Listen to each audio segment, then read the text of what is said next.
तो दोस्तों मैं आपका स्वागत करता हूं श्री जी ट्यूशन में। और मैं आज आप लोगों को रसायन विज्ञान में कुछ महत्वपूर्ण चीज़ों के बारे में बताऊंगा, जिससे आपको रसायन विज्ञान को समझने में काफ़ी योगदान मिलेगा और अच्छे से चीज़ों को समझ में आएगी कि क्या होता है रसायन विज्ञान, कैसे किनका विकास हुआ, किस तरीके से हमने एटम का, परमाणु का, अणु का किस तरीके से अध्ययन किया।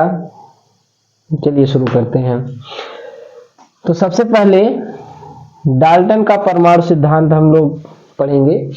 डाल्टन परमाणु सिद्धांत के अनुसार क्या है कि उन्होंने बताया कि परमाणु सबसे अत्यंत सूक्ष्म, मतलब सूक्ष्मतम कण होता है। किसी भी पदार्थ का सबसे सूक्ष्मतम कण परमाणु होता है, अर्थात इससे सूक्ष्मतम कण विद्यमान नहीं होता। और कोई भी पदार्थ एक सूक्ष्मतम कणों से मिलकर बना होता है। जैसे ये परमाणु है, ये किसी पदार्थ में ढेर सारे परमाणु एक साथ एकत्रित होकर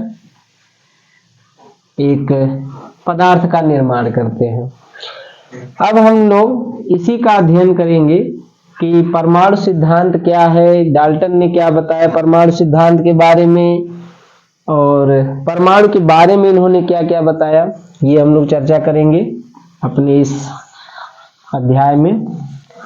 तो सबसे पहले डाल्टन ने हमको ये बताया कि किसी भी पदार्थ का सबसे सूक्ष्मतम कण एक परमाणु होता है। और परमाणु के अंदर हमें क्या क्या प्राप्त होता है ये नहीं पता चल पाया था, बस हमें ये पता चला उनकी सहायता से कि परमाणु सबसे सूक्ष्मतम कण होता है। और सूक्ष्मतम कण एक ऐसा कण है जिसे और छोटा नहीं किया जा सकता। सूक्ष्मतम कण को विभाजित नहीं किया जा सकता, अर्थात ये अविभाज्य होता है, अविभाज्य।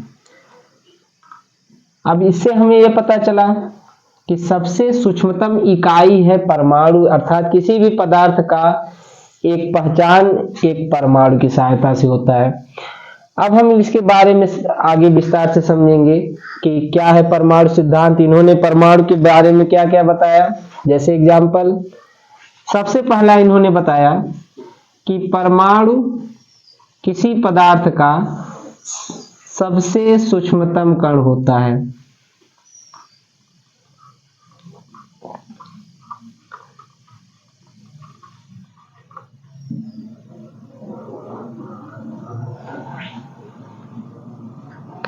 दूसरा इन्होंने बताया, और जो कि काफी जगहों पर सही भी प्राप्त होता है, काफी जगहों पर ये गलत भी होता है, कि परमाणु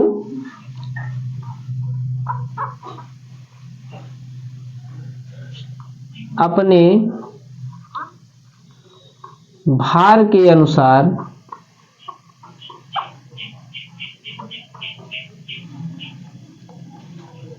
रासायनिक गुण रखता है।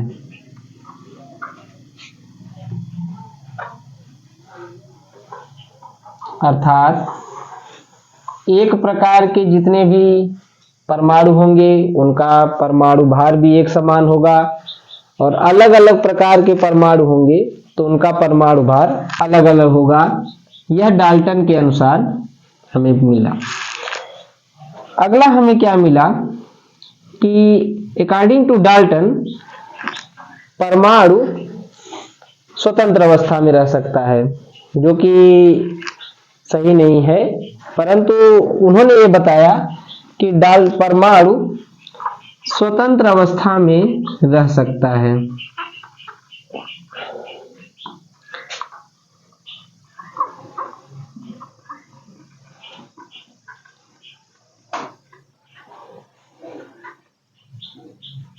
और इसके और यह द्वितीय पद के अनुसार ये पता चला कि एक जैसे परमाणु का परमाणु भार एक जैसा होता है, अलग अलग प्रकार के परमाणुओं का भार अलग अलग होता है। अब इसमें कुछ कमियां भी थी, जैसे कमियों को हम लोग विस्तार से समझेंगे।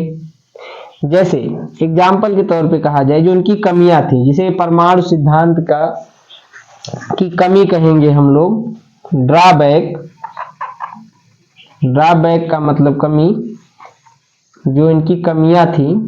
सबसे प्रथम कमी ये थी इनकी, चूंकि ये तो पता है परमाणु सबसे सूक्ष्मतम कण होता है, लेकिन बाद में जब इलेक्ट्रॉन, प्रोटॉन और न्यूट्रॉन की खोज होने के पश्चात हमें ये प्राप्त हुआ कि ये उनसे भी सूक्ष्मतम कण होते हैं, इलेक्ट्रॉन, प्रोटॉन और न्यूट्रॉन, जो कि किसी एक परमाणु के अंदर निहित होते हैं।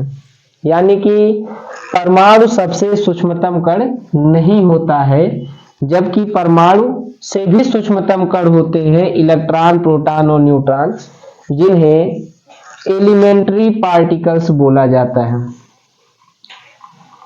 एलिमेंट्री पार्टिकल्स कहा जाता है। दूसरी कमी इनकी थी, वो कमी तब उजागर हुई जैसे उन्होंने बताया था कि जो एक जैसे परमाणु होते हैं उनका परमाणु भार एक समान होता है। जैसा कि हमने बताया, यहाँ पे परमाणु अपने भार के अनुसार रासायनिक गुण रखता है। तो परमाणु, एक प्रकार के जो परमाणु होंगे उनका परमाणु भार एक समान होगा, परंतु बाद में एक खोज हुई जिसे हम समस्थानिक कहते हैं। समस्थानिक क्या होता है? ये एक ही प्रकार के परमाणु होते हैं, परंतु इनके परमाणु भार अलग अलग होते हैं। जैसे हम कह सकते हैं कि हाइड्रोजन में 1H1, जिसका ये जो नीचे लिखा है ये इसका परमाणु क्रमांक होता है, और ऊपर जो लिखी हुई चीज होती है उसे परमाणु भार कहते हैं। और 1H2 ये प्रोटियम बोलते हैं, इसे ड्यूटेरियम बोला जाता है। ऐसे एक और होता है जिसे ट्राइटियम बोलते हैं। ये तीनों परमाणु हाइड्रोजन के ही हैं, परंतु इन तीनों का परमाणु भार अलग अलग होता है, जिस वजह से यह सिद्धांत जो उन्होंने बताया था कि एक जैसे परमाणु का परमाणु भार एक समान होता है, इससे ये अलग साबित होता है। तीसरी कमी थी इनकी, ऐसा खोज होने के बाद जिसे हम लोग समभारिक कहते हैं, अर्थात ये ऐसे परमाणु होते हैं जिनके गुण अलग अलग होते हैं, अर्थात अलग अलग परमाणु होते हैं, परंतु उनका परमाणु भार एक समान होता है, उन्हें समभारिक कहते हैं। जैसे इनके अनुसार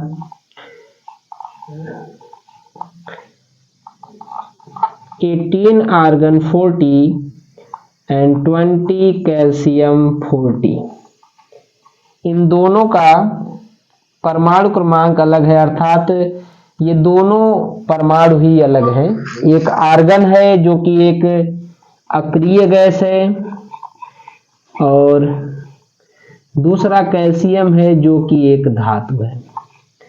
अब इस धातु और अक्रिय गैस में दोनों के गुण अलग हैं, परंतु इनके भार एक समान है। तो आर्गन जो कि एक अक्रिय गैस है और कैल्शियम एक धातु है, अर्थात दोनों के गुण अलग हैं, परंतु इनके भार एक समान है, जिससे हमें ये पता चलता है कि अलग अलग प्रकार के परमाणुओं के भार भी एक समान हो सकते हैं। यह आवश्यक नहीं है कि एक समान ही होंगे, परंतु एक समान हो सकते हैं, जिसे समभारिक कहा जाता है।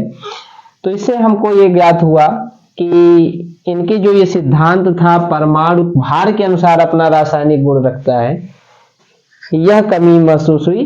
इसके बाद के वैज्ञानिकों ने ये पता लगाया कि जो कोई भी परमाणु अपना रासायनिक गुण अपने परमाणु भार के अनुसार नहीं, बल्कि अपने परमाणु क्रमांक के अनुसार पता लगाते हैं।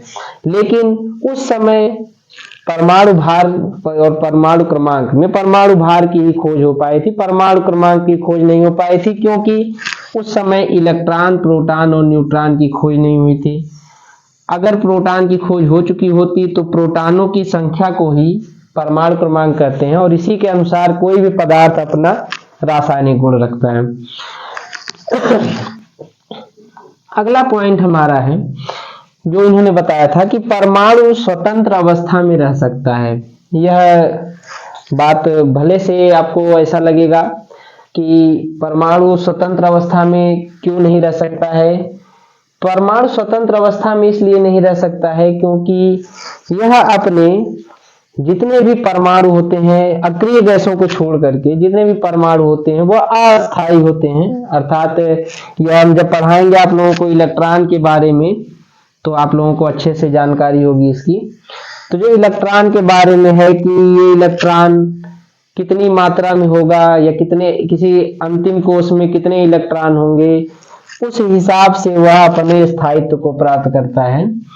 तो कोई भी परमाणु अगर वह अक्रिय गैस नहीं है तो वह स्थायित्व को प्राप्त तभी कर सकता है जब वह अणु के रूप में हो, अर्थात किसी के साथ अपना रासायनिक बंध बना करके जुड़ जाए, मॉलिक्यूल्स के रूप में हो, तो ही वह अपने स्थायित्व को प्राप्त करता है। अर्थात परमाणु स्वतंत्र अवस्था में नहीं रह सकता है, यह अणु के रूप में किसी भी पदार्थ में उपस्थित होता है। अब यह अणु कितने प्रकार के होते हैं यह हम चर्चा करेंगे, परंतु फिलहाल के लिए हमको ये पता जानकारी हुई कि अब ये इनके जो तीनों सिद्धांत थे कि परमाणु सबसे सूक्ष्मतम कण होता है, और हाँ ये सच भी है कि सबसे सूक्ष्मतम कण होता है जो हम विभाजित नहीं कर सकते हैं, लेकिन वह उस समय की बात थी। अब हमारे पास ये पता चल गया है कि इलेक्ट्रॉन, प्रोटॉन और न्यूट्रॉन होते हैं जिन्हें एलिमेंट्री पार्टिकल्स बोलते हैं। यह उपस्थित होने की वजह से अब हमको ये जानकारी हुई कि सबसे सूक्ष्मतम कण, जिसे आप इकाई कह सकते हैं, इलेक्ट्रॉन, प्रोटॉन और न्यूट्रॉन होते हैं। और इसके बाद हम संभारिक के बारे में समझे, समस्थानिक के बारे में समझे, और हमको ये समझ में आया कि परमाणु स्वतंत्र अवस्था में नहीं रह सकता, स्वतंत्र अवस्था में यह अणु के रूप में रहता है। और अगली कड़ी में एक महत्वपूर्ण जानकारी इससे संबंधित है कि परमाणु रासायनिक अभिक्रिया में भाग ले सकता है, परंतु अणु परमाणु रासायनिक अभिक्रिया में भाग नहीं लेता है, जो कि एक हमारी समझ से ये समझ में आता है कि ये कैसे संभव है कि अणु स्वतंत्र अवस्था में रह सकता है परंतु रासायनिक अभिक्रिया में भाग नहीं लेता है, परंतु ये परमाणु स्वतंत्र अवस्था में नहीं रह सकता परंतु ये रासायनिक अभिक्रिया में भाग लेता है। तो हमें ये जानकारी होनी चाहिए कि कोई भी रासायनिक अभिक्रिया होता है तो सबसे पहले ये अपने बंधुओं को तोड़कर परमाणु के रूप में बदल जाते हैं, अलग अलग हो जाते हैं। उसके बाद फिर से इनका संयोजन होता है बंध के रूप में, जिससे हमें जानकारी हुई कि परमाणु स्वतंत्र अवस्था में नहीं रह सकता परंतु रासायनिक अभिक्रियाओं में भाग ले सकता है। ये था हमारा परमाणु सिद्धांत डाल्टन से संबंधित और इनकी कमियां, इन कमियों को सुधार कैसे किया गया, किस तरीके से सुधार हुए हैं, इनके बारे में आपको बताया गया जो इनकी कमियां थी। और इसके बाद हम समझेंगे कि जो और वैज्ञानिक आए जिन्होंने और भी जानकारियां दी हमें परमाणु से संबंधित, हम उनकी चर्चा करेंगे। अब हम लोग समझेंगे कि थॉमसन का परमाणु सिद्धांत क्या है। परमाणु सिद्धांत, थॉमसन ने अपने परमाणु सिद्धांत में क्या बताया, और हम लोग एक तरीके से इसे तरबूज मॉडल भी कहते हैं।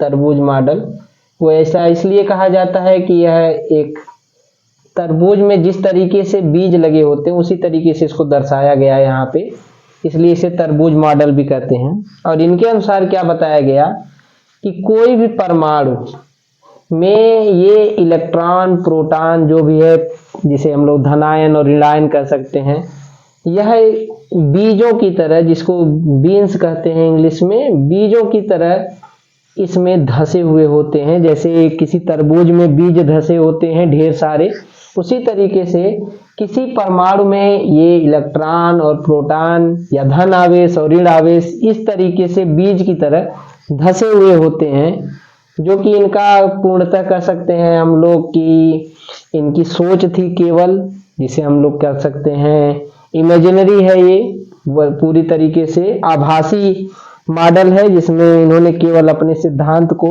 बताया है, बिना किसी साक्ष्य के बताया था इसे।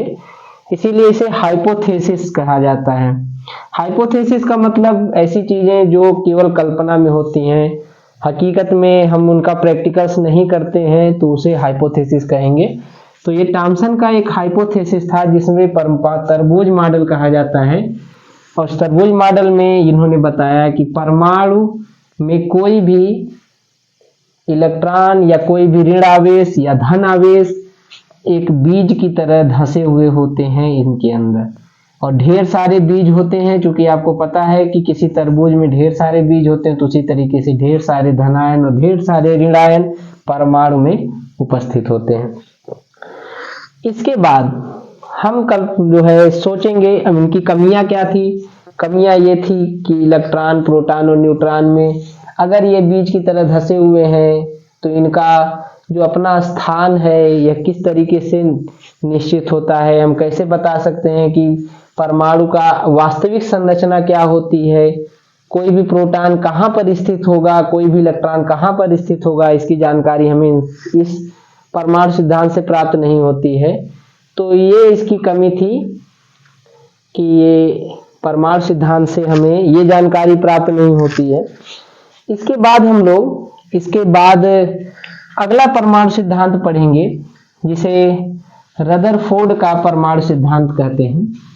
अब ये रदरफोर्ड का परमाणु सिद्धांत क्या है, जिसे आगे चर्चा करते हैं। रदरफोर्ड का परमाणु सिद्धांत।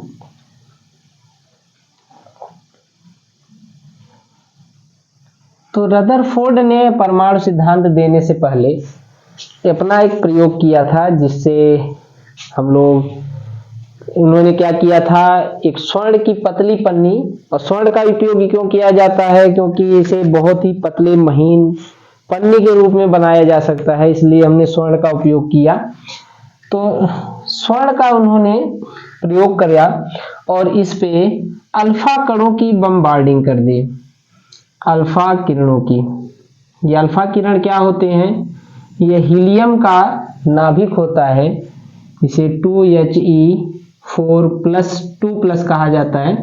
ये एक नाभिक होता है हीलियम का जो धन आयन होता है, और इसकी बमबारी कर दिया एक स्वर्ण की पतली पन्नी पे, और इसके चारों तरफ इन्होंने रिफ्लेक्टर्स लगा दिए।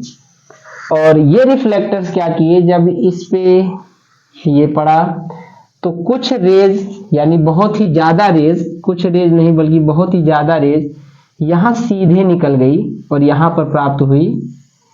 यहां पर कुछ रेज किसी कोण पर घूम गई और कुछ रेज ज्यादा कोण पर घूम गई, और बहुत ही रेयर किरणें इसी तरफ वापस आ गई। अब इससे क्या क्या उन्होंने आउटकम्स निकाले, क्या क्या पता लगाया, जबकि हमने ये बताया आप लोगों को कि बहुत सारे रेज जो थी वो सीधे निकल गई और सीधे यहाँ पे टकराई, जिससे हमें ये पता चला कि इसे रोकने वाला कोई नहीं था। वे रेज जो सीधे निकल गई, यानी उसका विरोध करने वाला कोई नहीं मिला। इससे हमें क्या प्राप्त होता है कि परमाणु में बहुत ही ज्यादा, जैसे हम लोग कह सकते हैं अत्यंत ज्यादा रिक्त स्थान होते हैं। अभी हम इनके बारे में समझेंगे कि इन्होंने इस हिसाब से जो जो चीजें हम बता रहे हैं, इस हिसाब से परमाणु की संरचना कैसी थी, इन्होंने जो बताया था। कुछ रेस थी जो किसी कोण पर विक्षेपित हो गई। अब ये हमें पता है कि जो धन आयन होता है और जो ऋण आयन होता है, इनके बीच में परस्पर आकर्षण बल कार्य करता है, और यह आकर्षण बल के कारण यह अपनी ओर आकर्षित कर देते हैं उन चीजों को। इस वजह से हमें यह प्राप्त होता है कि ये कुछ इलेक्ट्रॉन होते हैं इसके चारों ओर, जो कहीं पर स्थित होते हैं, और ये इसके चारों तरफ चक्कर लगाते हैं, घूर्णन करते हैं। अगला पद है इसमें कि बहुत कम रेज वापस चली आती, बहुत ही कम मतलब रेयर कह सकते हैं, रेयर रेज वापस चली आती हैं, जिससे हमें ये प्राप्त होता है कि एक बहुत ही छोटा, क्योंकि हमें ये पता है कि प्लस और प्लस यानी धन आयन और धन आयन के बीच में प्रतिकर्षण बल कार्य करता है, अर्थात ये एक दूसरे से दूर की ओर बढ़ते हैं। इससे ये पता चला बहुत सारी रेज वापस आ गई, अर्थात इन्हें ये प्रतिकर्षित हो गई किसी वजह से, और यह किसकी वजह से प्रतिकर्षित हुई होंगी? धनायन की वजह से। इससे हमें ज्ञात होता है कि एक बहुत ही छोटा नाभिक जो कि धन आवेशित होता है परमाणु के सेंटर पर स्थित होता है। अब इस सभी जानकारी के बाद अब हमको क्या क्या इनकी वजह से हमको प्राप्त हुआ, ये हम लोग पहले बता देंगे कि ये गोल्ड था, गोल्ड की पतली पन्नी का इस्तेमाल किया गया था और इस पे अल्फा कणों की बमबारी की गई थी। और ये अल्फा कण वास्तव में कैसे होते हैं? धनायन होते हैं, और धनायन और ऋणायन के बीच में आकर्षण बल कार्य करता है और धन आयन और धनायन के बीच में प्रतिकर्षण का कार्य होता है। इस वजह से कुछ रेज जो टकरा के वापस आ गई, उनका गुण ये बताया गया कि वो धनायन थी और उन धनायनों को नाभिक कहते हैं। इस प्रकार नाभिक की खोज भी हुई, क्योंकि इलेक्ट्रॉन की खोज हो चुकी थी, तो नाभिक की खोज हुई रदरफोर्ड के द्वारा। रदरफोर्ड ने नाभिक की खोज करी थी। अब इसमें कुछ चीजें ऐसी हैं जो हमें जानकारी होनी चाहिए कि हम लोग कई जगहों पे ये जानते हैं कि रदरफोर्ड ने प्रोटॉन की खोज किया था, तो एक्चुअल में हम बता दें कि रदरफोर्ड ने नाभिक की खोज की थी और नाभिक में ही प्रोटॉन होता है और न्यूट्रॉन होता है। वैसे प्रोटॉन की खोज की थी गोल्डस्टीन ने। ये जानकारी महत्वपूर्ण है आप लोगों के लिए कि गोल्डस्टीन ने परमाणु में प्रोटॉन की खोज की थी, रदरफोर्ड ने नाभिक की खोज की थी, न्यूक्लियस, नाभिक और न्यूक्लियस। अब इस सिद्धांत के अनुसार अब हमें क्या क्या प्राप्त हुआ, परमाणु किस प्रकार के हैं और इनके क्या क्या रिजल्ट थे, ये हम लोग चर्चा करेंगे एक चित्र के माध्यम से।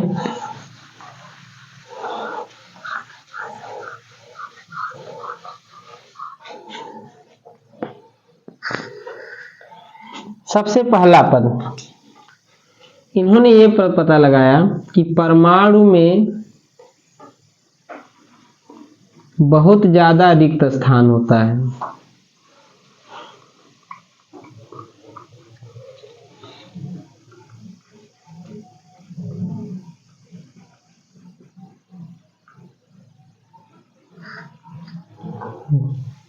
दूसरी बात जो इन्होंने बताई कि परमाणु में ऋण आयन, जिसे इलेक्ट्रॉन कहा जाता है, चारों ओर चक्कर लगाते हैं।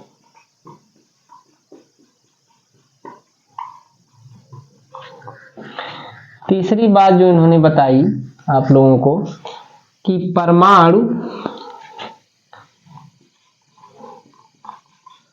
में अत्यंत छोटा एक नाभिक होता है।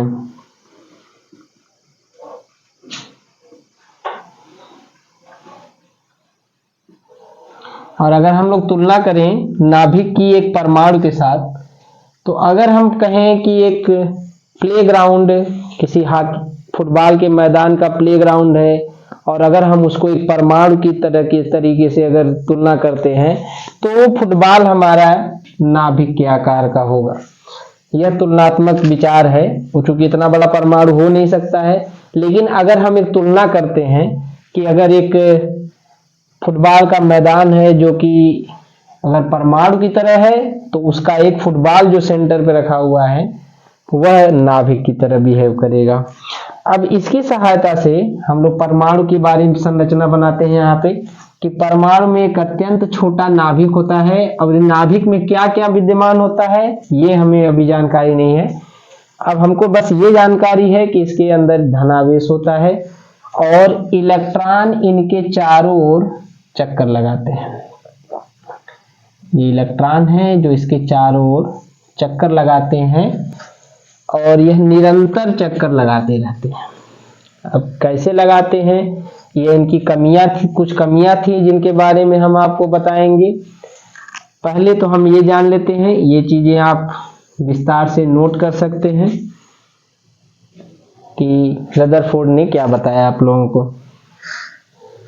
तो अब हम आगे समझते हैं रदरफोर्ड के परमाणु सिद्धांत की क्या क्या कमियां थी या क्या क्या कमी थी, ये हम समझेंगे। तो इन्होंने एक चीज बताई थी हमें कि इलेक्ट्रॉन किसी नाभिक के चारों ओर चक्कर लगाता है। अब ये चूंकि हमें ये इन्होंने बता दिया और ये सच भी है कि इलेक्ट्रॉन चारों ओर चक्कर लगाता है किसी नाभिक के चारों ओर, लेकिन इन्होंने ये व्याख्या नहीं कर पाए कि जब ये चारों ओर चक्कर लगाएगा तो ऊर्जा ह्रास होगा, इसका ऊर्जा में कमी आएगी। और किसी भी पदार्थ में जो चक्कर लगा रहा है किसी चारों तरफ, किसी पर नाभिक के चारों ओर, तो उसकी ऊर्जा में जैसे जैसे ह्रास होगा उसकी त्रिज्या कम होती जाएगी। चक्कर लगाने की त्रिज्या कम होते होते वह नाभिक के ऊपर ही गिर जाएगा, जिससे नाभिक का स्थायित्व खत्म हो जाएगा और परमाणु का भी स्थायित्व खत्म हो जाएगा। तो ये इसकी व्याख्या नहीं कर पाए। उन्होंने ये तो कह दिया कि इलेक्ट्रॉन नाभिक के चारों ओर चक्कर लगाता है, लेकिन वह अपने स्थायित्व को कैसे बनाए रखता है, ये जानकारी रदरफोर्ड ने अपने परमाणु मॉडल में नहीं दी थी। जिसके बाद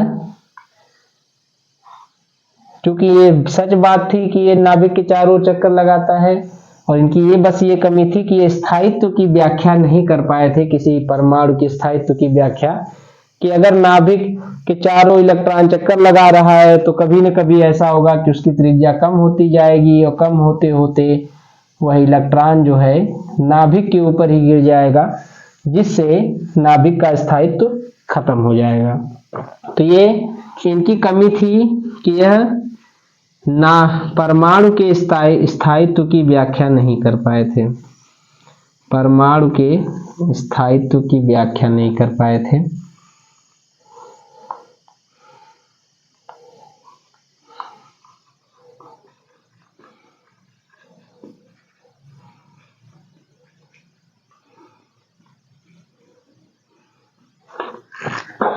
तो ये इनकी परमाणु सिद्धांत की कमी थी रदरफोर्ड की, कि किस प्रकार से इलेक्ट्रॉन अपनी ऊर्जा को बचाए रखता है चक्कर लगाते हुए भी। क्योंकि संसार में कोई भी व्यक्ति हो, चाहे कोई भी वस्तु, अगर वो लगातार किसी के चारों ओर चक्कर लगा रही है तो उसकी ऊर्जा में हानि होने लगेगी और धीरे धीरे उसकी ऊर्जा में जैसे जैसे कमी आने लगेगी वैसे वैसे ही वह अपनी त्रिज्या को कम करता जाएगा, या अपनी त्रिज्या कम करेगा या अपनी गति को कम कर देगा। तो इसकी त्रिज्या कम होती जाएगी और वो नाभिक पे गिर जाएगा, जो इस परमाणु के स्थायित्व की व्याख्या नहीं कर पाया। आगे हम लोग चर्चा करेंगे जो रदरफोर्ड की परमाणु सिद्धांत में जो कमी थी उसको दूर करते हुए नील्स बोर ने क्या बताया, ये हम बताते हैं। नील्स बोर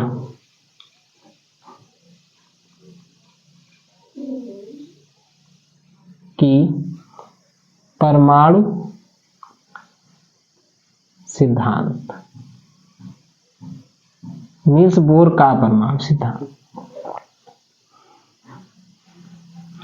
कि नील्स बोर ने परमाणु सिद्धांत में क्या बताया अपनी। सबसे पहले उन्होंने वो कमियों को दूर किया जो रदरफोर्ड ने बताया, उन चीजों को उन्होंने सहेजा जो रदरफोर्ड ने बहुत ही सही बताया था, सटीक बताया था, कि नाभिक होता है जो अत्यंत सघन होता है, जिसमें दो चीजें प्रोटॉन और न्यूट्रॉन उपस्थित होते हैं, और प्रोटॉनों की संख्या जितनी होती है किसी परमाणु में उतने ही इलेक्ट्रॉन होते हैं। तो और इन्होंने क्या अलग से क्या क्या चीजें बताई हैं वो हम समझेंगे। सबसे पहले हम एक बात समझेंगे कि कोणीय संवेग क्या होता है। कोणीय संवेग, जैसे हमने रेखीय संवेग के बारे में पढ़ा है अपनी पिछली कक्षाओं में, कि संवेग का अर्थ होता है संहति प्लस वेग। संहति का मतलब होता है द्रव्यमान और वेग का मतलब होता है वेलोसिटी, मतलब वेग, जिसे हम mv से प्रदर्शित करते हैं, इसे p द्वारा डिनोट करते हैं। p इक्वल्स mv, ये हमारा रेखीय संवेग होता है, जिसमें m क्या है, एक व्याख्या है एक द्रव्यमान की तरह और v एक व्याख्या है वेग की तरह। ऐसे ही कोणीय संवेग क्या होता है, कोणीय संवेग होता है जिसमें हम लोग, ये रेखीय वेग है और यह द्रव्यमान है। द्रव्यमान वास्तव में क्या होता है, यह जड़त्व का प्रतिनिधित्व करता है। किसी परमाणु में या किसी भी पदार्थ में कितना जड़त्व होता है, यह उसका द्रव्यमान प्रदर्शित करता है। इसी तरीके से किसी कोणीय संवेग अर्थात कोई चीज जो घूर्णन कर रही हुई होती है, उनमें जड़त्व आघूर्ण होता है,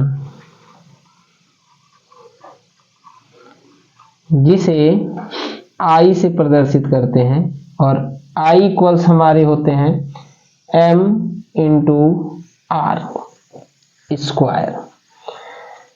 और जड़त्व आघूर्ण, जैसे यहाँ पे जड़त्व की व्याख्या हुई है m की तरह, उसी तरीके से यहाँ पे जड़त्व आघूर्ण है I, और जिस तरीके से ये v रेखीय वेग है, उसी तरीके से यहाँ पर जो कोणीय वेग होता है, इसे प्रदर्शित करते हैं ओमेगा से, ओमेगा। तो इन दोनों का जो आपस में गुणा करने पर प्राप्त होता है, इसे कोणीय संवेग कहते हैं।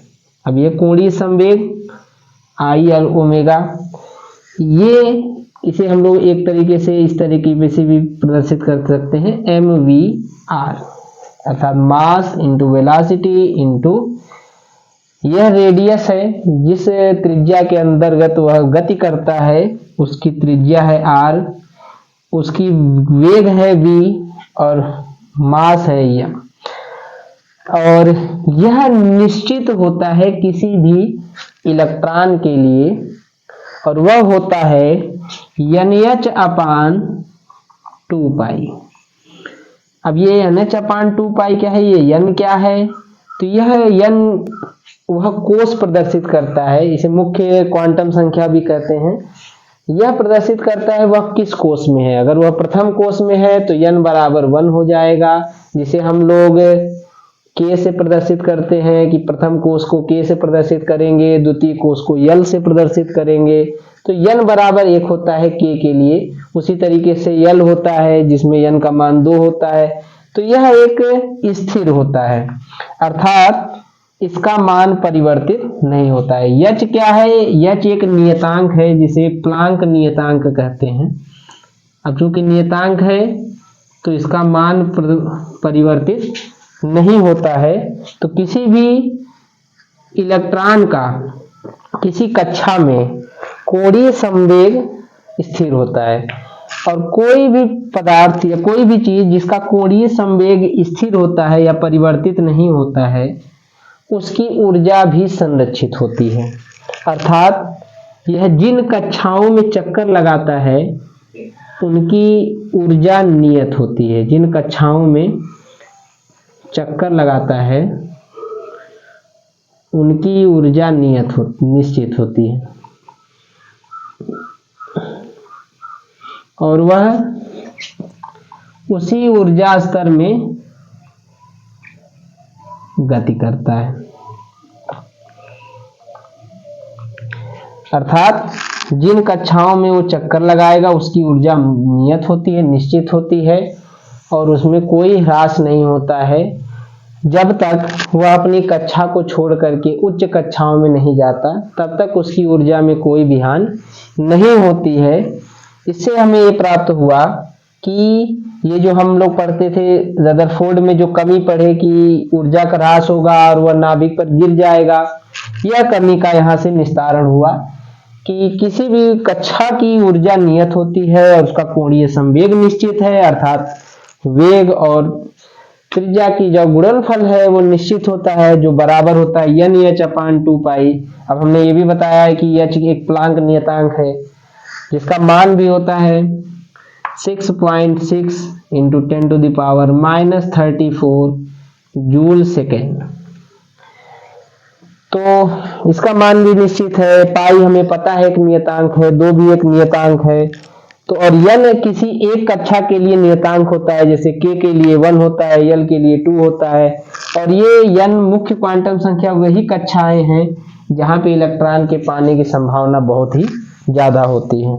ऐसे तो बहुत सारी कक्षाएं होती हैं, परंतु ये वो कक्षाएं हैं मुख्य क्वांटम संख्या जिन कक्षाओं में इलेक्ट्रॉन होने की संभावना सबसे अधिक होती है।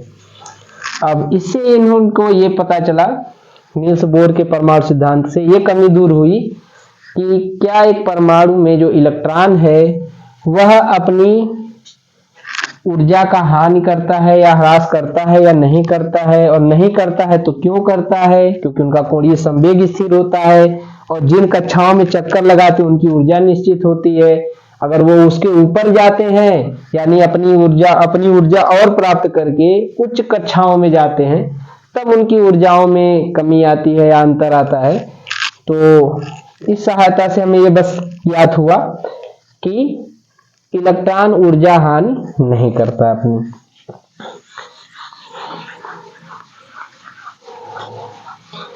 अब इसके बाद इन्होंने एक और महत्वपूर्ण जानकारी दी। क्या क्या थी वो? सबसे पहली बात उन्होंने बताया कि किसी भी कक्षा में, चाहे वो n का मान 1 हो, 2 हो, 3 हो, उसमें अधिकतम 2n² इलेक्ट्रॉन ही हो सकते हैं, इलेक्ट्रॉन ही हो सकते हैं। अर्थात जैसे अगर n का मान 1 है यानी प्रथम कक्षा, तो प्रथम कक्षा में कितने इलेक्ट्रॉन होंगे, तो हम इसी पद में n का मान 1 रख दें अगर, तो 2n² मतलब 2 × 1 का स्क्वायर, तो 1 का स्क्वायर 1 का कितनी भी घात हो जाए उसका मान 1 ही होता है, तो 1 × 2 हो जाएगा 2, यानी प्रथम कक्षा है। अगर ये एक नाभिक है और इसकी प्रथम कक्षा है तो प्रथम कक्षा में 2 इलेक्ट्रॉन हो जाएंगे। और अगर हम n का मान 2 रख दें तो यहाँ पर कितने इलेक्ट्रॉन होंगे, तो हो जाएगा 2 × 2⁻2 अर्थात 2⁻2 मीन्स 4, 4 × 2 8, यानी जो इसकी द्वितीय कक्षा होगी उसमें अधिकतम 8 इलेक्ट्रॉन हो सकते हैं।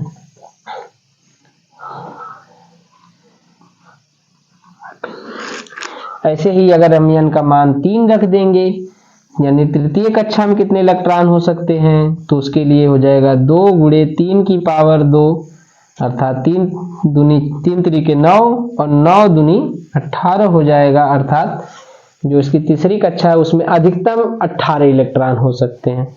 और इसी तरीके से हम इलेक्ट्रॉन जैसे जैसे आगे n का मान रखते जाएंगे उतने इलेक्ट्रॉन हम उसमें व्यवस्थित कर सकते हैं। और इसके बाद इन्होंने ये बताया कुछ खास चीजें हैं जो जानकारी होती है कि सबसे अंतिम कक्षा में अधिकतम 8 इलेक्ट्रॉन हो सकते हैं। इससे क्या पता चला हमें कि अगर हमें कोई क्वेश्चन आता है कि क्या किसी परमाणु के अंतिम कक्षा में 16 इलेक्ट्रॉन हो सकते हैं, तो यह संभव नहीं है। जब भी हो सकते हैं तो अधिकतम 8 इलेक्ट्रॉन ही हो सकते हैं नियम के अनुसार। और अगर इसमें अपवाद है तो कोई बात नहीं, परंतु अगर अपवाद नहीं है तो इसके अंतिम कक्षा में अधिकतम 8 इलेक्ट्रॉन ही हो सकते हैं। और इसकी किसी भी कक्षा में, जो इसकी प्रथम कक्षा है उसमें अधिकतम कितने हो सकते हैं, तो 2 हो सकते हैं, और अंतिम कक्षा में कितने हो सकते हैं, तो 8 हो सकते हैं। सबसे छोटा परमाणु जो है हमारे पास हाइड्रोजन है, जिसमें 1 प्रोटॉन होता है और केवल 1 इलेक्ट्रॉन होता है। अर्थात सबसे छोटा परमाणु और सबसे हल्का परमाणु अगर हमारे पास कुछ है तो है हाइड्रोजन। इसीलिए आपने देखा होगा कि हाइड्रोजन के गुब्बारे हवा में ऊपर की ओर उठते हैं, जिसे हाइड्रोजन कह सकते हैं। और हाइड्रोजन से थोड़ा सा ही ज्यादा भार होता है हीलियम का, तो हीलियम का भी प्रयोग हम कई जगहों पे करते हैं जहां पे हमें जरूरत है उसकी।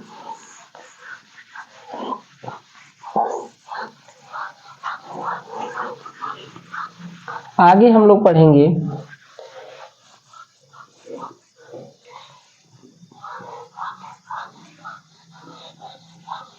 इलेक्ट्रॉन को भरने के लिए कुछ व्यवस्थाओं के बारे में हम पढ़ेंगे, और वो व्यवस्था क्या है जिसे हम लोग बोरबरी योजना से जानते हैं।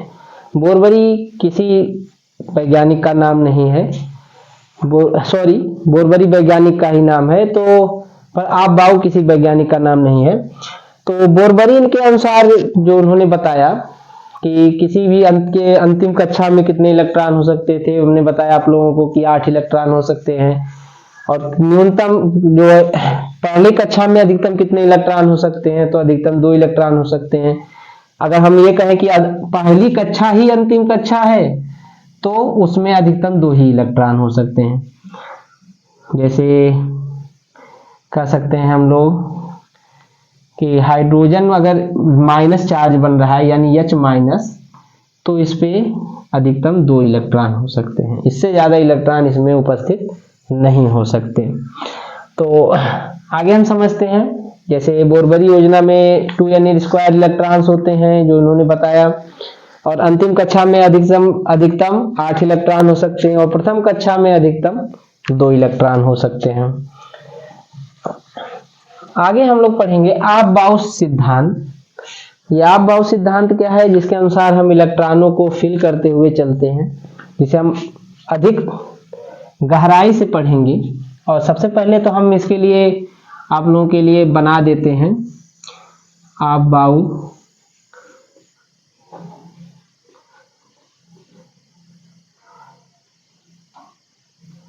ये इलेक्ट्रॉन को भरने के लिए एक संरचना मात्र है, जिसके लिए हम क्या करते हैं, एक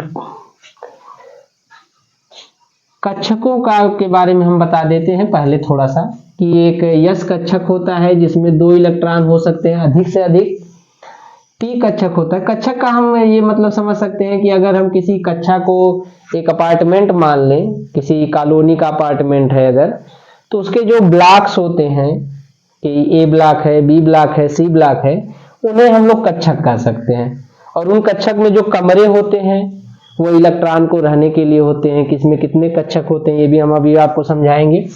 तो पी में अधिकतम 6 इलेक्ट्रॉन हो सकते हैं, डी में अधिकतम 10 इलेक्ट्रॉन हो सकते हैं, और ये मैं अधिकतम की बात कर रहा हूं, अर्थात अधिकतम का अर्थ है कि इससे ज्यादा नहीं हो सकते। इन कक्षकों में इतने इलेक्ट्रॉन से ज्यादा नहीं हो सकते, कम हो सकते हैं।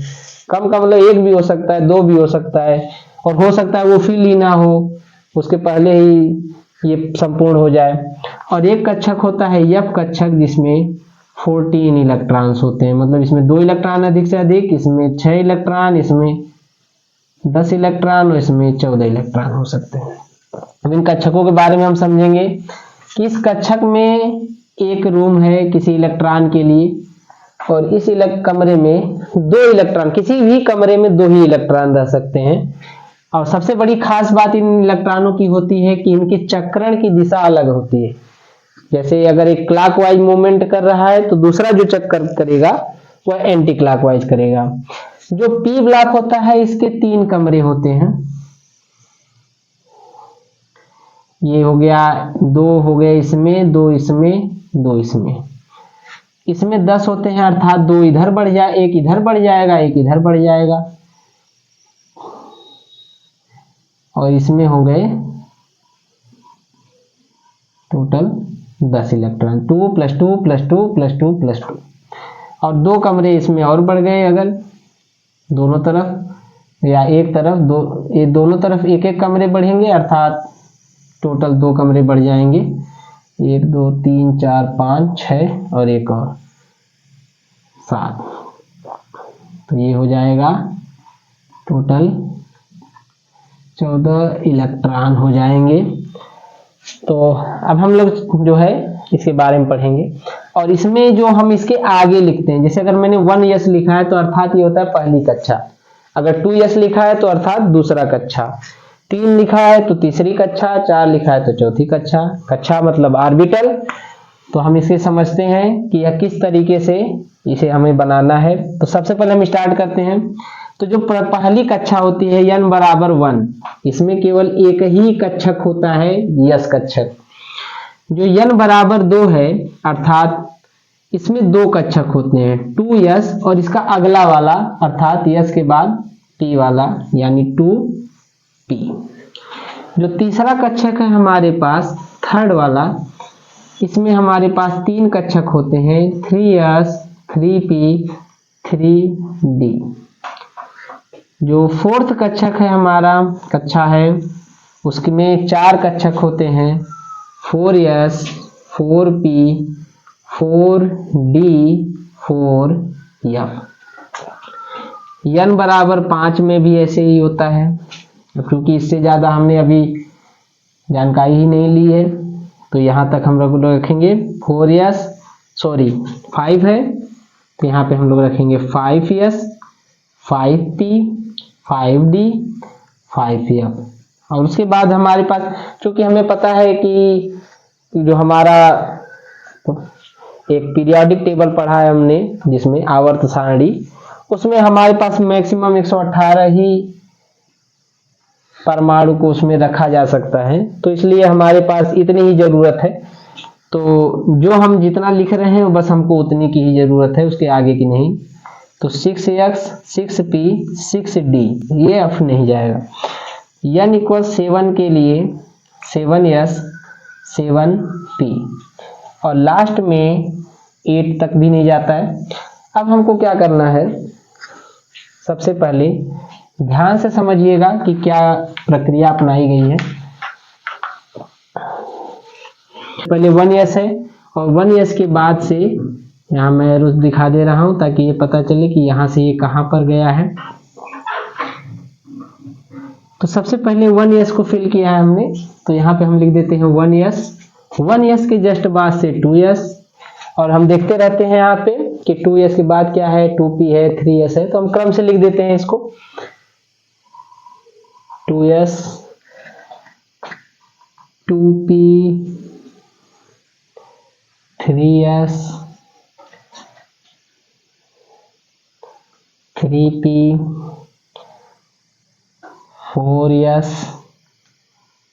3d 4s के बाद 3d के बाद 4p 4p के बाद 5s, इसी तरीके से 5s के बाद 4d 5p 6s और 6s के बाद से ये आ जाएगा फिर से 4f के बाद 5d के बाद 6p के बाद 7s और 7s के बाद 5f फिर 6d के बाद 7p। अगला स्टेप हमारा क्या होगा, जैसा कि मैंने बता दिया है कि यस में सब मैक्सिमम इलेक्ट्रॉन हो सकते हैं 2, पी में हो सकते हैं 6, डी में हो सकते हैं 10 और एफ में हो सकते हैं 40। तो हम लोग जो है इस तरीके से हम जैसे कम्युलेटिव होता है संचयी बारंबारता, जिस तरीके से हम लोग करते हैं उसी तरीके से हम इसको जोड़ते हुए चलेंगे। तो सबसे पहले यहाँ पे है 2 तो यहाँ पे 2 भर देंगे। अब अगले में 2s है तो यस में हमें 2 पता है 2 होता है तो 2 और 2 हो जाएगा 4। पी में 6 होता है तो 6 और प्लस 4 हो जाएगा 10। यस में 2 होता है तो 10 2 12। इसी तरीके से 12 प्लस 6 18, 18 प्लस 2 20, 20 प्लस 10 30, 30 6 36 और 36 2 38। यहाँ हो जाएगा 48, यहाँ हो जाएगा 54, यहाँ हो जाएगा 58। एक सेकेंड 10 के बाद 36 2 38 10 48 6 54 2 58 प्लस 14 हो जाएगा हमारे पास 72 72 10 82 82 6 88 88 2 90 104 114 120। सर जी रुकिए एक बार फिर से करिएगा, काट दीजिएगा। तो हम इसे एक क्रम से यहाँ पे लिख देते हैं आप लोगों के लिए। 1s 2s 2p 3s 3s के बाद 3p 3p के बाद 4s 4s के बाद 3d 3d के बाद 4p 4p के बाद 5s 5s के बाद 4d 5p 6s और 6s के बाद 4f 5d 6p 7s 7s के बाद 5f 6d 7p। और क्रम से हम इनमें जितने इलेक्ट्रॉन्स फिल होते हैं वो चीज़ हम फिल करेंगे यहाँ पे। तो इसमें यस में हमको पता है 2 इलेक्ट्रॉन फिल होता है, तो हम 2 इलेक्ट्रॉन यहाँ फिल कर देंगे। अगले में भी 2 इलेक्ट्रॉन, क्योंकि यस ही है तो यस में 2 इलेक्ट्रॉन फिल करेंगे, 4 हो जाएगा। फिर अगले में 6 इलेक्ट्रॉन फिल करना है, पी में 6 होते हैं तो हो जाएगा 10। इसी तरीके से ऐड करते चलेंगे हम लोग 12 फिर 18 20 30 36 38 48 54 56 और 14 इसमें ऐड करेंगे 70, यहाँ हो जाएगा 80 86 88 फिर इसमें 14 फिल करेंगे तो 102 एंड इसके बाद इसमें फिल करना है हमें 10 तो हो जाएगा 112 और लास्ट में 118। अब जैसे मान लीजिए हमें कोई एक परमाणु है जिसका परमाणु क्रमांक हमें पता है और उसका इलेक्ट्रॉनिक कॉन्फ़िगरेशन हमें कैसे करना है, तो हम क्या करेंगे। सबसे पहले मान लीजिए कि हमें एक परमाणु है जिसका परमाणु क्रमांक है 47, तो हमें सबसे पहले तो इसमें देखना होगा कि 47 जाहिर सी बात है 38 के बाद ही आएगा। जैसे 38 है इसके बाद ये 48 इसमें आ रहा है, यानी कि हमको कुल मिला जुला करके 4D तक पहुंचना है। तो 4D से पहले की जितनी भी चीजें थी उनको हम लोग कंप्लीटली फिल करेंगे, पूर्ण रूप से भरेंगे इसको। जितने जितने इलेक्ट्रॉन संभव है उतने इलेक्ट्रॉन इसमें फिल करेंगे 5s तक। और हमको पता है 38 के बाद 9 जोड़ेंगे तो 47 आएगा, तो हम क्या करेंगे इसमें 9 इलेक्ट्रॉन फिल कर देंगे। तो सबसे पहला काम यहाँ तक हम इसको कंप्लीट फिल करेंगे, तो ये हो जाएगा 1s2 2s2 2p6 3s2 3p6 4s2 3d10 3d10 के बाद 4p6 5s2।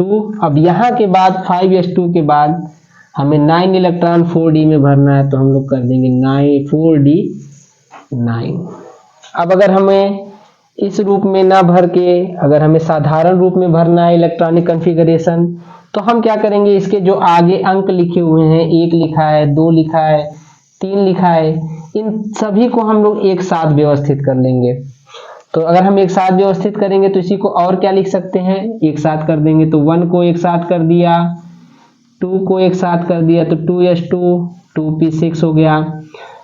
3 को स्टार्ट करेंगे तो 3s2 3p6 और यहाँ पर हमें 3d10 मिल रहा है तो यहाँ पे 3d 10।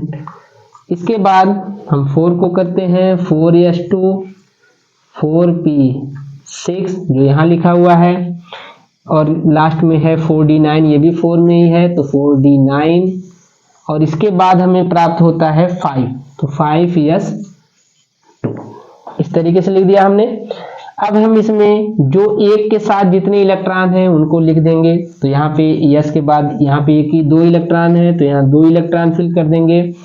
यहाँ 2 में यहाँ 2 है और यहाँ 2 है, यहाँ पे हम 2 इलेक्ट्रॉन यहाँ पे दिख रहा है, 6 इलेक्ट्रॉन यहाँ दिख रहा है, तो हम इन दोनों को जोड़ करके लिखेंगे यहाँ पे, तो 6 + 2 हो जाएगा 8।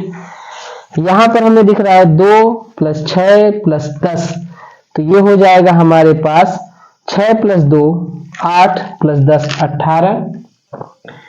अगला है हमारे पास 4s, तो 4s2 4p6 4d9, तो ये हो जाएगा 6 2 + 6 + 9, तो 6 2 8 और 8 और 9 17 हो जाएगा।